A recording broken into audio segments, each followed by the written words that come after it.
Greetings and welcome to Train Signal. You're watching Exchange 2013 Certificates.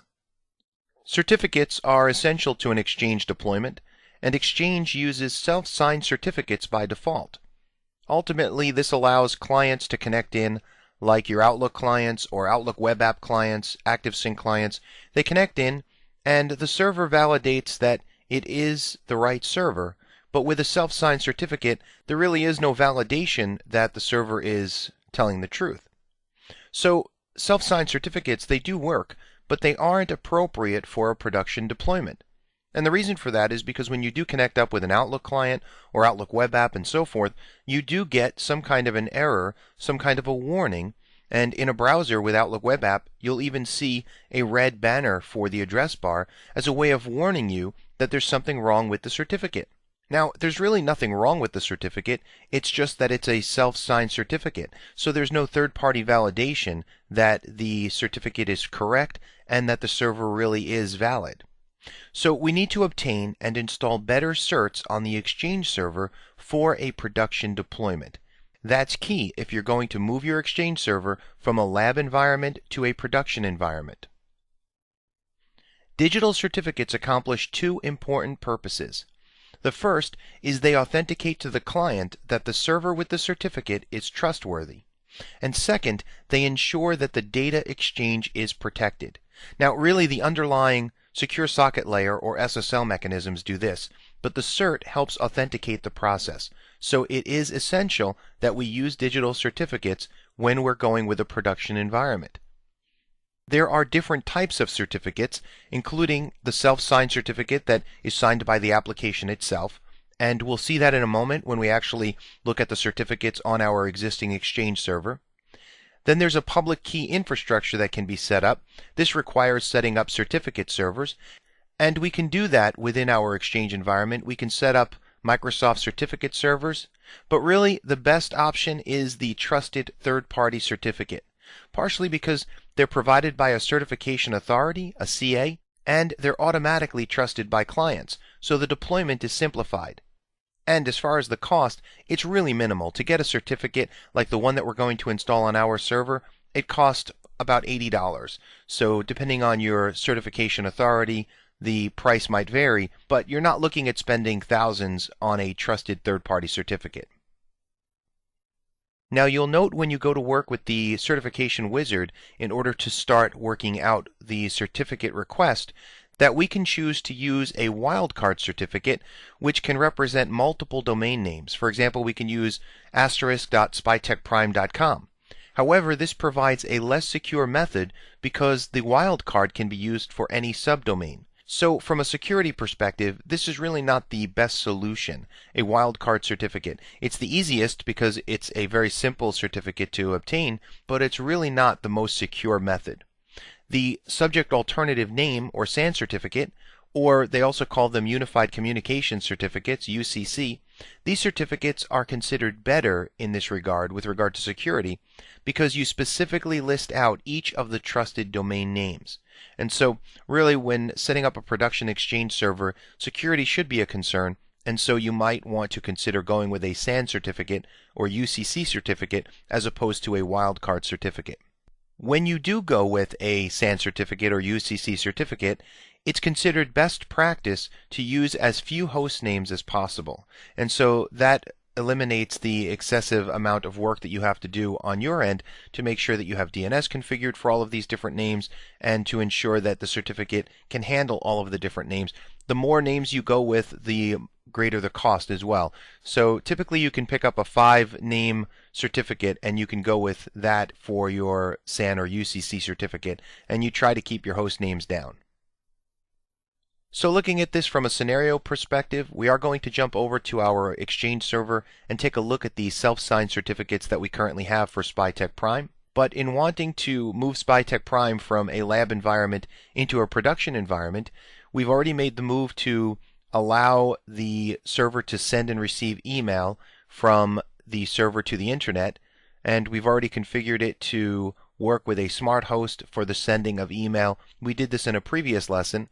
But now the next step is to configure SpyTech Prime to use a certification authority SAN or UCC certificate from our ISP, which is GoDaddy. So we're going to use GoDaddy as our certification authority. Here's the process that we're going to go through. We're going to use the Exchange Certificate Wizard to obtain a certificate signing request, a CSR. We're going to use that CSR to complete the GoDaddy certificate process. Then we're going to download the certificate from GoDaddy and complete the pending certificate wizard. Then we'll assign the IIS service to the new certificate and demonstrate that it works. Now before we do this, we're going to demonstrate that when we do go to Outlook Web App through our browser, because there is a self-signed certificate, we do get a certification error message. And we'll demonstrate how after we get the certification authority certificate, that error message goes away. Alright, so let's get started. Alright, so we're on our Windows Server 2012 Exchange server, and we already have our certificates up here. You can see we're in the Exchange Admin Center under Servers, that's the feature, and we have selected the Certificates tab. Now from here you can see several certificates already exist. If we select these certificates, you can see here, in each case, these are self-signed certificates. You can see that we have a variety of different ones. You can see in this case, this certificate is assigned to IMAP, POP, IIS, and SMTP services. And you can see that this one is assigned to SMTP services. You'll note that these are self-signed certificates. So in our case, what happens with a self-signed certificate? Well, in a lab environment, there's nothing wrong with having self-signed certificates because you're not so concerned about how this looks from a professional perspective. But let's take a look at what this looks like when you try to access a feature like Outlook Web App. Here, if we open up a new tab, and let's say we use the URL that's been established for this. If we go to https and it's webmail.spytechprime.com Outlook Web App, this is what our people will see. They'll see that there's a problem with the website certificate, and they can click continue to this website. It's not recommended, but they can do it. So they click. They get this big red error thing up at the top, certificate error. Now they can accept the certificate, the self-signed certificate, and they can make this go away. But again, this is not professional. The same is true, as you saw in a previous lesson, when we open up our Outlook on a client. It lets them know, hey, this is going to work for you, but you don't have a valid certificate. It's a self-signed certificate, so yes, it is valid, but it's not a production-oriented certificate. So this is what we see when we're dealing with certificates that are self-signed through the Exchange Admin Center, and they're assigned by default when we install Exchange. So this is why we need to make a change here. We need to get a new certificate and be able to then assign that certificate to our services so that then when folks go to solutions like Outlook Web App or they open up their Outlook, they're not going to see those error messages coming their way. It's just not professional to leave those in a production environment. So, okay, so how do we go about getting a certificate? Well, on the one hand, you have to pay for this certificate through a certificate authority. So in our case, we're using GoDaddy as our certificate authority. They're also the domain registration organization that we used, so it's an easy matchup to go back to them and get our certificate authority certificate. But in order to get that cert, we have to have what they call a CSR. And so the way to do this is we click the plus sign here, and we can get a new Exchange certificate. So now this wizard will create a new certificate, either a self-signed certificate, or it will create a certificate request file, a CRF, that we can then use in order to get our certificate from our certificate authority. So in our case, we already have self-signed certificates. We want to create a request for a certificate from a certification authority. So we click Next, and we'll give it a friendly name. It's always good to make this name as descriptive as possible. So in our case, we'll call it GoDaddy Cert version 1 and click Next. It asks us if we want to request a wildcard certificate, which can be used to secure all subdomains under your root domain with a single certificate. And typically it's not recommended that you use wildcard certificates with Exchange, not with Modern Exchange anyway. So we'll click Next. And here we want to store the request somewhere so that we can then find it later. We're going to store it on this server. We'll click Next.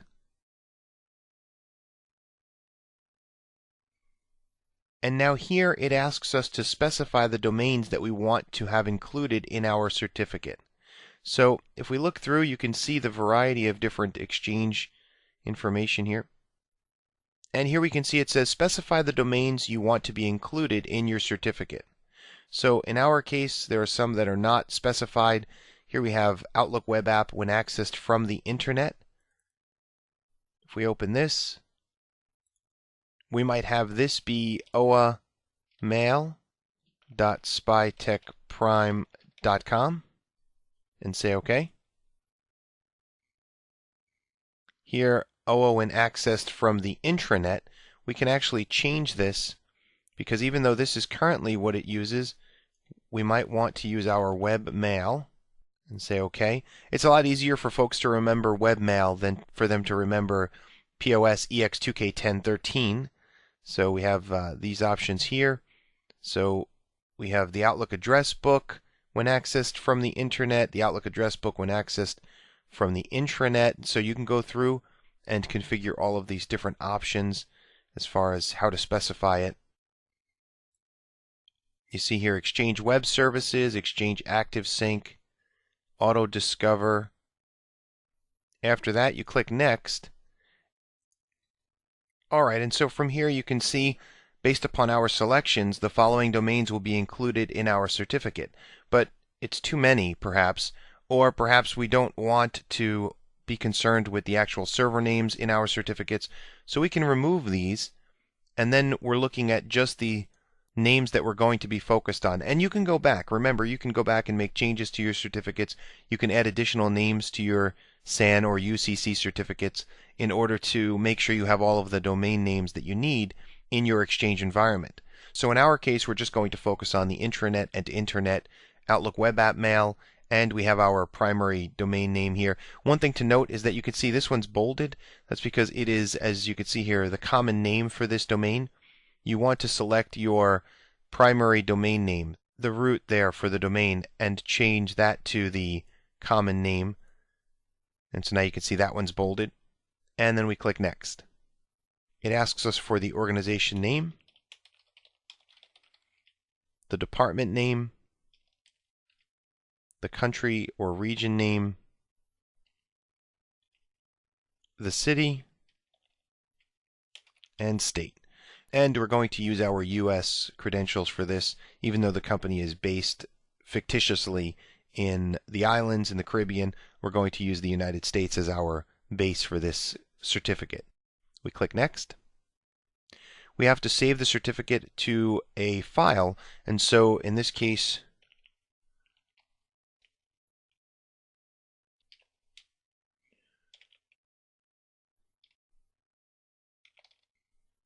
we'll put it right at our C drive and click Finish. And now we can see that that certificate request is here, pending request. So once we have the certificate actually from GoDaddy, we can then complete this request. For now, though, let's go take a look at the certificate request.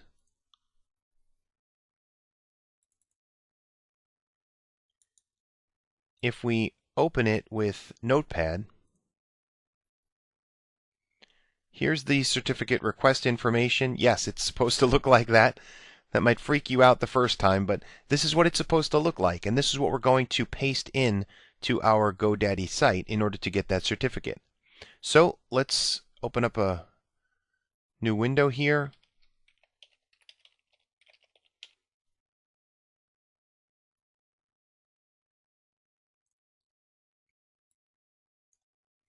We'll go to our Secure Socket Layer certificates. Here's our SSL certificate. They call it a UCC, but it's also the same as a SAN certificate.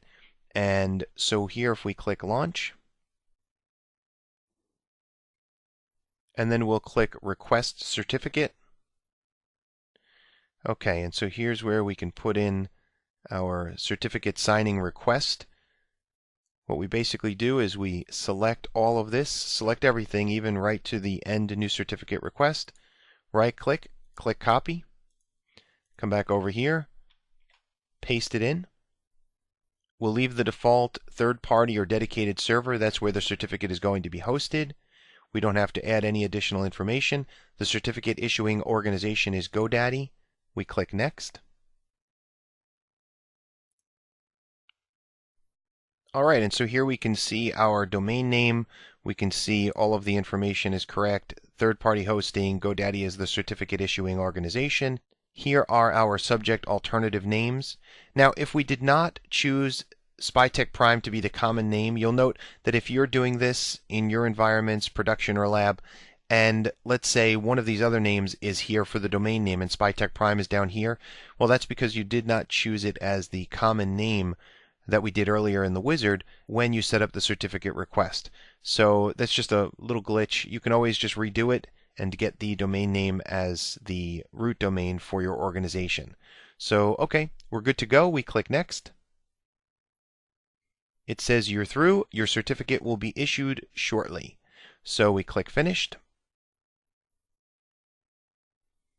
And the status is pending.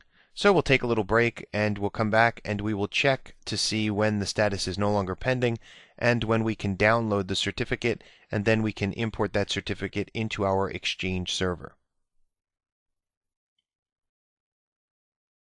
And you can see that our status is now current. We can select the certificate and then choose the download option. Here it says select your server type. Notice it doesn't give us Exchange 2013 just yet. That's okay though. We'll choose Exchange 2010 and we'll click download.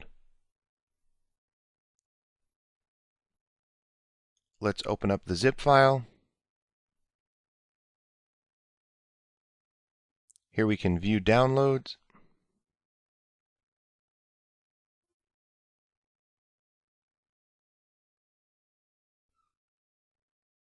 And you can see here two different certificates.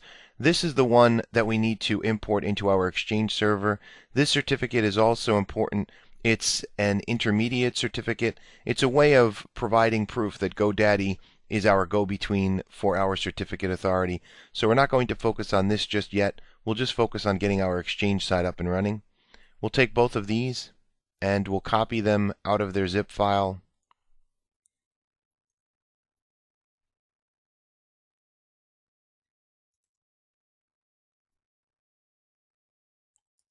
We'll drop it right here at the C drive.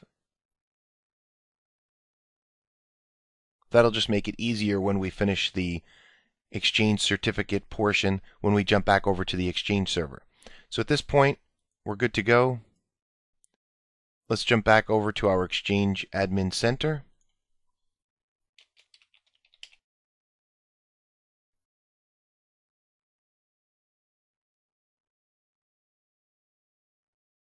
Alright, and you can see here that we have our GoDaddy cert that's pending request. We can complete the request.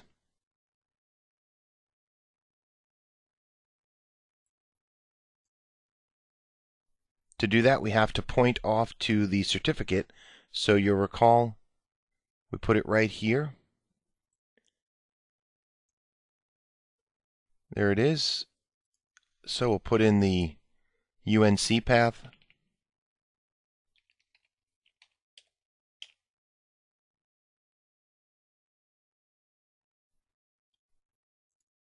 And now we can see our GoDaddy certificate is considered valid. It expires in a year from now, but currently there are no services that have been assigned. But you can see this is not a self-signed certificate. So we have the certificate, but we haven't assigned any services over to it. So to do that, if we just double-click the cert, and we go to Services, here we can select the services that we want to assign. So for the sake of our demonstration here, we'll just assign the IIS service to it for now, and we'll leave these other services off of the selection. We can select them at any time. We can come back and make changes to this. We'll click Save. And now we go back over to Outlook Web App. Let's just close this one out. Open up a new Outlook Web App. And notice we get no error when it comes to the certificate. Everything's still clear up here. We can log in without a problem.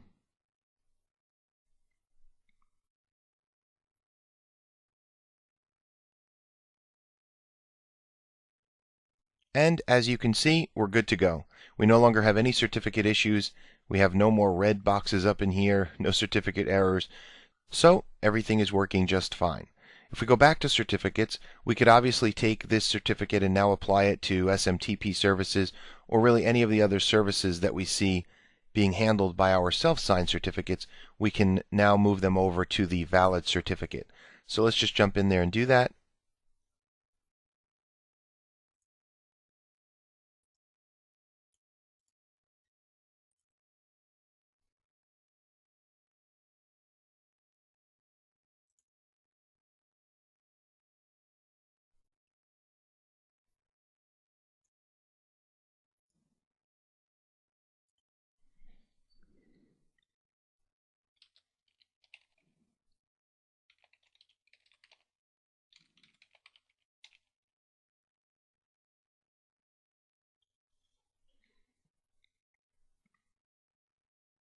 And as you can see, we had a problem with our certificate here because we were using the POS EX2K13 server name, and that's not part of our certificate. So we had to go and use the actual URL that we put in for our certificate in order for us not to have a certificate error up here at the top.